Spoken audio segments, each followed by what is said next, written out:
Assalamualaikum warahmatullahi wabarakatuh, sahabat upland dan sahabat petani dimanapun Anda berada. Pada hari ini kami berada di Hotel Aston, Jalan Simatupang. Nah, kita hari ini akan coba mendiskusikan tentang masalah informasi ya yang ada dalam upland, dimana seperti pepatah mengatakan sesuatu hal yang baik ketika diinfokan secara tidak baik maka dia akan menjadi berita buruk. Nah, demikian juga mungkin dengan upland ya. Upland menjangkau daerah yang sangat luas sekali. Setidaknya kita ada sekitar 656 kelompok tani ya Pak, mungkin Pak ya. Iya. Kemudian ada sekitar 27.300-an anggotanya, dan kemudian ada sekitar 7.900 hektar yang kita cover untuk CPCL tahun 2022.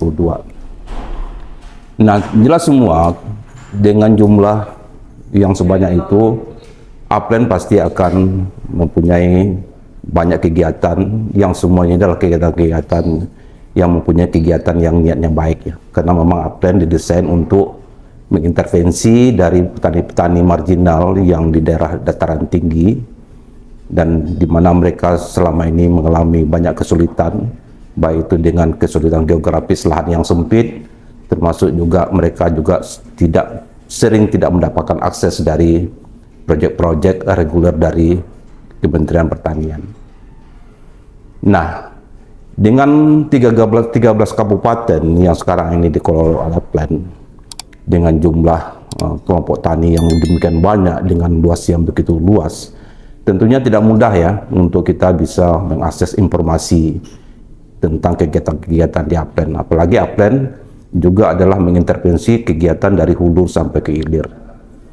Nah, untuk kita bisa memahami bagaimana sulitnya, bagaimana mekanisme yang dilaksanakan oleh upland dalam menginput informasi itu, sehingga informasi itu benar-benar menjadi sebuah pertanggungjawaban publik bagi kita semua. Bersama saya pada hari ini yaitu Pak Eman SJ apa Pak? Sulaiman Junaidi. So ya, saya tahu itu Pak Eman SJ. Beliau adalah penanggung jawab sebagai tenaga ahli individual di upland yang bertanggung jawab untuk mengelola semua informasi yang ada di upland. Nah, Pak Eman mungkin bisa kita diberikan informasi kepada rekan-rekan kita di upland, juga kepada rekan-rekan petani, bagaimana konsep dari MIS ya, Manajemen Informasi System ya, yang ada di upland itu. Mungkin bisa kami dapatkan gambaran sedikit tentang konsep itu Pak. Di aplikasi di upland sendiri itu sebenarnya lebih tepatnya untuk aplikasi Monef Pak. Oh, Monef gitu ya. Monitoring dan evaluasi. Ya. Yang ujung-ujungnya nanti adalah pelaporan data pelaksanaan kegiatan di lapangan. Itu. Oke. Jadi misalkan ada kegiatan infrastruktur, DUT, siapa penerima manfaatnya, kan itu kelompok ya. Ya. Itu, nanti kita data di situ. Dalam kelompok tersebut nanti ada data rinciannya, anggotanya siapa aja, berapa totalnya. Berarti kan misalkan dalam satu kelompok ada 50 anggota, berarti 50 orang itu atau 50 petani sebagai penerima manfaat secara langsung. Nanti kan ada juga beragam kegiatan pelatihan yang kita tahu sendiri kan di lapangan banyak ya. Pelatihan kan lebih masuk ke individu ya, siapa ya peserta pelatihannya. Oh, per individu ya, jadi Pak by name by nick ya. Iya, gitu. Jadi memang penerima manfaatnya dibagi menjadi dua model kan, penerima manfaat berupa kelompok, penerima manfaat berupa individu. Oh, gitu. Jadi iya. kalau kegiatan pelatihan biasanya menunjuk individu kan kayak gitu. Tapi memang ujung-ujungnya kan berapa total orangnya yang kita mau data. Ya. Jadi bagaimana aplikasi itu bisa menghitung berapa anggota pada suatu kelompok yang mendapat kegiatan, berapa orang peserta yang hadir dalam pelatihan. Kan seperti itu. Memang kan ujung-ujungnya kita kan ada log frame tuh sebagai sasaran. Log frame ya, sasaran awal ya, perencanaan awal. Di log frame itu banyak dan fokus mengenai penerima manfaat. dari berapa petani, terus berapa rumah tangga kan berarti kita hitung kepala keluarganya Pak. Oh, kakaknya ya. Oke. Begitu kita breakdown lagi yang rumah tangga laki-laki sama rumah tangga perempuan, kepala keluarga perempuannya. Terus ada lagi kita breakdown lagi mengenai pelatihan budidaya tanaman, berapa pestanya, pelatihan budidaya ternak, berapa pestanya, segala macam. Nah, itu semua kan kita dalam, kalau di Law Frame itu kan ada outreach namanya. Yang namanya outreach kan jangkauan. Jangkauan kan? ya. Ya, tentunya kalau jangkauan itu metodenya menggunakan single counting kan. Maksudnya single counting? Single counting itu satu orang mengikuti beberapa kegiatan maka dihitung satu. Oh iya. Makanya dibilang outreach, jangkauannya sampai mana gitu. Okay. Dengan uang yang sudah dianggarkan, orangnya itu sampai mana gitu. Gitu kan. Ya, seperti itu. Jadi tadi balik lagi ke lebih tepatnya adalah aplikasi Monef, monitoring dan evaluasi gitu kan. Nah, yang ujung-ujungnya adalah pelaporan data pelaksanaan kegiatan. Jadi kita tahu dari rencana, kalau kita bicara Monef kan konsepnya rencana versus realisasi Pak.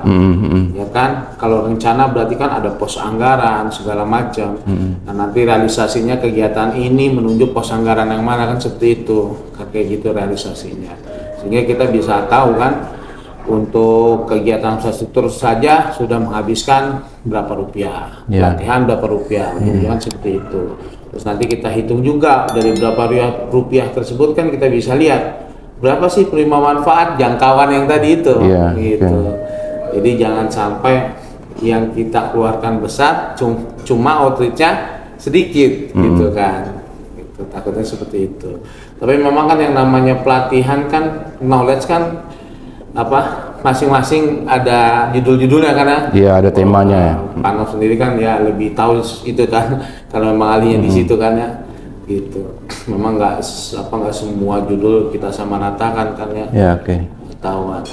Seperti itu Pak. Nah, dalam suatu kegiatan saya rincikan lagi, nanti ada progres keuangan Pak. Mau keuangan juga mau bagian dari yang kita input. Progres fisik. Nah, misalkan ada pekerjaan JUT, ya kan? Untuk progres keuangan biasanya indikatornya terbit atau cairnya SP2D.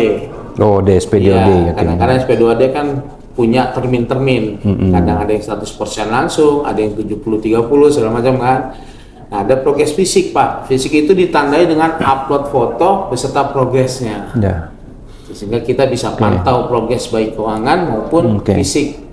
Oke, dari 13 kabupaten, 656 kelompok yang tersebar itu kan udah sangat luar biasa luas itu ya. Nah, bagaimana Pak Eman ini membangun sistem ini, informasi ini? Karena kalau setiap titik saja itu akan selalu mengadakan kegiatan, itu inputtingnya seperti apa itu? Sampai ikut berjenjang itu, mulai dari desa, kemudian ke kabupaten sampai pelaksana tugas inputnya. Bagaimana itu mekanismenya Pak? Ya, untuk saat ini kita implementasi aplikasinya kan, kalau kita ngomongin aplikasi Monef berawal dari AWPB dulu Pak. Itu kan data rencana tuh ya. Data rencana usulan-usulan dari masing-masing daerah, kabupaten kan dikumpulkan. Akhirnya menjadi usulan anggaran nasional tiap tahunnya. Nah, itu nanti ada yang input gitu, ada yang masukin data AWPB-nya namanya. Itu siapa? Itu di bagian PMU perencanaan. Oh, di PMU perencanaan kita, berarti kita di pusat ya. Gitu. Karena kan mereka melakukan koordinasi dengan daerah kan, berapa usulannya untuk tahun ini segala macam, dikompil semua, nanti ada data-datanya per kabupaten, anggaran berapa aja kegiatan seperti itu. Nah, begitu ada rencana, sebenarnya kan nanti harusnya ada proses pengadaan nih. Cuma memang proses pengadaan ini kita nggak cover saat ini di aplikasi Pak. Jadi langsung realisasi kegiatan. Misalkan di Kabupaten A ada anggaran JUT misalkan, mungkin boleh kita bilang 250 juta gitu ya. Berarti mulai Kabupaten A melaksanakan, berarti kan pengadaannya sudah ada nih. Cuma kita nggak cover di aplikasi. Nah, di situ kan ada FASDES Pak, fasilitas desa, yang titiknya ada di desa, gitu kan. Nah, mereka bertanggung jawab untuk input untuk kegiatan seperti ini nih. Jadi kita, maaf saya potong, Kalau nanti setelah mereka itu kan ada rencana ini, kemudian ada pengadaan. Iya. Jadi input dari pengadaan itu kita bisa dapatkan enggak? Kira-kira itu Pak? Iya, untuk saat ini tidak di cover. Oh, tidak tercover ya. Hanya berupa dokumen SPK kontrak Oh. yang diupload ke dalam suatu kegiatan, masing-masing kegiatan. Jadi setelah kegiatan itu dilaksanakan, baru kita dapatkan input dari gitu. data itu. Misalkan sudah berkontrak, sudah mulai gitu. Biasanya kalau JUT itu kan ada 10% tiap minggu, 20% segala macam. Nah, fotonya diupload sama Fastdesnya karena kan mereka di titik desa ya. Seperti itu. Cuma memang beragam Pak. Itu kan infrastruktur Saprodi Alsinta memang di titik desa. Ada juga yang bukan di titik desa seperti pelatihan. Iya, bisa jadi di kabupaten atau di itu ya gitu. Seperti itu. Nah, dari Fastdes itu kan tentunya ada yang tadi saya bilang progres keuangan SP2D. Ya kan, SP2D ini kan Fastdes nggak tahu nih mengenai keuangan kan. Maka dibantulah sama OGO. Oh ya OGO ya, berarti OGO di karena mereka kabupaten. dapat informasi terbitnya SP2D. Iya, Ya kan? OGO itu dapat informasi dari mana? Setahu saya SP2D ini dapat informasi lagi dari provinsi nih Pak. Oh ya betul, Iya. karena kontrak dia betul. Gitu kan, betul. seperti itu.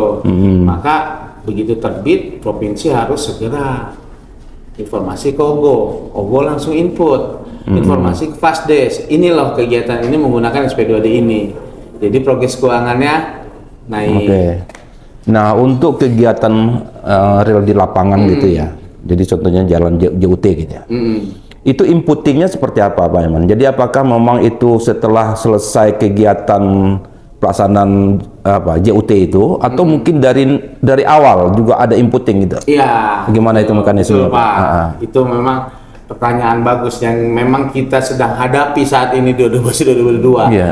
Jadi implementasi di 2002 ini ya, aplikasi Monef itu seakan-akan menjadi aplikasi BST. Pelaporan datanya di ujung tahun. Waduh. Gitu.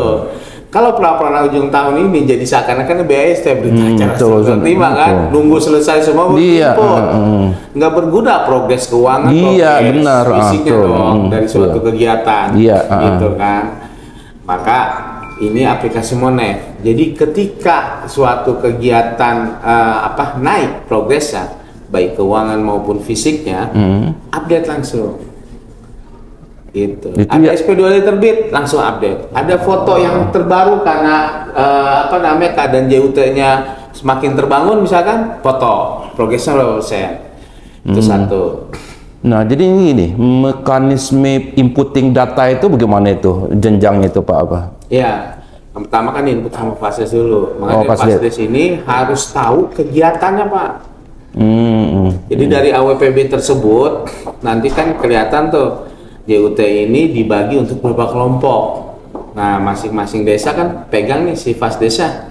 Iya. Gitu kan? Mereka harus tahu. Jadi mereka harus mengawal informasi juga untuk sampai di aplikasi. Gitu. Ya kan? Dari perencanaan itu kan di breakdown tuh Pak, di DPA-nya. Jadi berjenjang sekali itu ya, mulai dari kemudian sampai ke kabupaten baru langsung gitu. Iya, betul. Nah, selama ini tantangan berat kita di mana Pak Iman? Ya, tantangan berat ini yang boleh saya simpulkan mungkin di ini Pak. Kegiatan-kegiatan yang dananya berasal dari dana TP, seperti pelatihan, demplot, sekolah lapang. Kadang-kadang kan pelatihan itu kan kita harus menentukan siapa sih yang datang, gitu kan. Itu kan ada catatan daftar peserta. Karena di input di ujung tahun, daftar peserta biasanya kan dipakai buat peng-SPJ-an, gitu kan. Akhirnya nanti ke provinsi, gitu kan. Akhirnya nanti atau ke pusat, gitu kan. Tergantung anggaran di mana kan. Akhirnya kita kalau mau tahu daftar pesertanya, kita cari sono, cari sini kan begitu. Apalagi mereka nggak mau kopikan atau apa gitu ya? Iya betul. Langsung satu dokumen itu langsung mereka lapor. Betul. Nah kemarin juga di Stiqlosau Pak, ya kan di semua kabupaten. Jadi ya kami sampaikan di situ untuk 2023 ini, ayo kita tertib administrasi. Ya, oke. Jangan nunggu jangan nunggu di ujung tahun. Gitu, jangan sampai dokumennya tercecer. Jadi susah inputnya karena informasinya ada di dokumen. Dokumen juga digunakan untuk pencairan keuangan kan gitu. Jadi kalau udah satu terpusat sehingga kita bisa mengarah ke satu suara satu data, Pak. Jadi nggak ada lagi data-data yang beda. Jadi memang ya berat ya, karena dengan cakupan di Allah seperti itu, dengan banyaknya kita yang ada di di Upland. Nah, kira-kira ke depan menurut Pak Eman untuk perbaikan kita agar kita bisa lebih lancar ya, terutama dalam laporannya, karena ketika kita bekerja sebaik apapun, ketika laporan tidak ada, maka kita dianggap tidak kerja biasanya. Betul, Pak. Kalau kita di tenaga ahli kan seperti itu kan. Betul, Pak. Pelaksanaannya udah bagus Pak di lapangan. Cuma kan memang pembuktiannya kan bukan cuma, kan kita nggak bisa telusuri di lapangan satu-satu kalau nggak dibantu dengan data. Nah, kira-kira apa harapan Pak Herman untuk mungkin apa yang kami yang tenaga lain yang kami bisa bantu untuk Pak Herman sehingga proses itu bisa lancar, Pak? Iya, sebenarnya sih Pak, menurut saya ini keterlibatan semua pihak, Pak. Pelaksana, bukan cuma TA individu, bukan cuma project management consultant-nya, bukan cuma PMU, bukan cuma PIU. Jadi semua harus kerjasama dan ada keikutsertakannya, keterlibatannya dalam aplikasi, Pak. Jadi di aplikasi pun kita sudah bangun executive summary.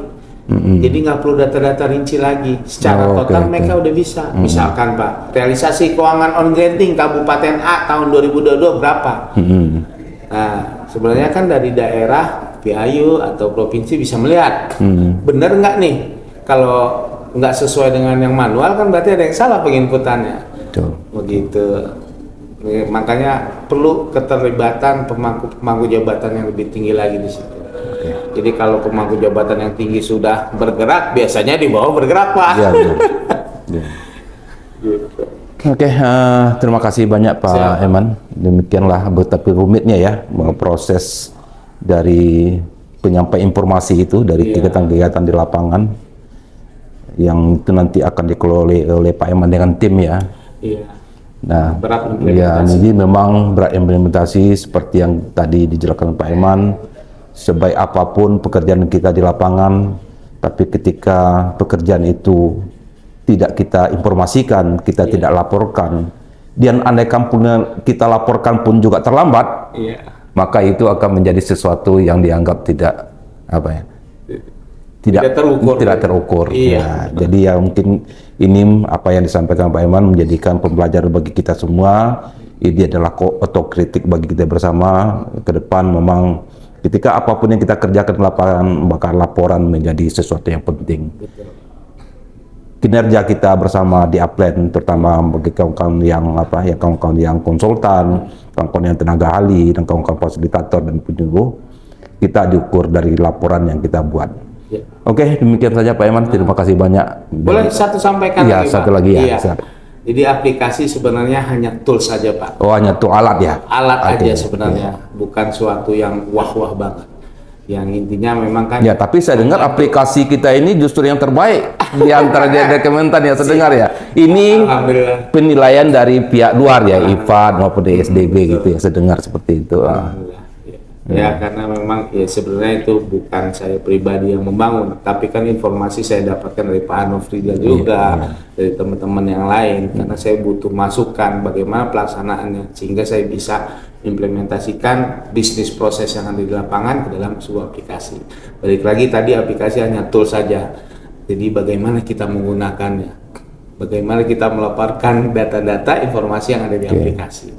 Benar atau tidak, dan harus kita cek juga, jangan sekedar masuk aja. Oke, sahabat Upland dan rekan-rekan Upland, demikian wawancara kita dengan Pak Eman. Mudah-mudahan ini menjadi pembelajaran dan inspirasi bagi kita untuk kita bisa bekerja di Upland lebih baik lagi. Wabillahi taufiq wal hidayah. Assalamualaikum warahmatullahi wabarakatuh.